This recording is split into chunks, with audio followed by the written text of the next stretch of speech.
Demək, müxtəlif janrlarla bağlı müqayisədə verilən hansı fikir nağıl janrı üçün ortaq sayıla bilər?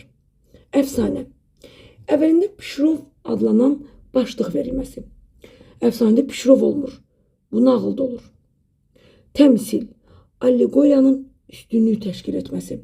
Nağılda allegoriya üstünlüyü təşkil etmir. Atalar sözü.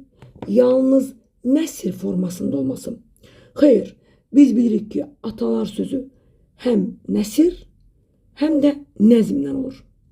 Dastan. Həm nəzm, həm də nəsr hissələrindən ibarət olması. Yanlışdır. Nağıl ancaq nəsrlə olur. O Pişirov nağıla aid deyil, yəni.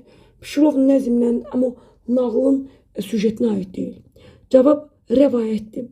Rəvayət də, nağıl da yalnız nəsr formasında olur.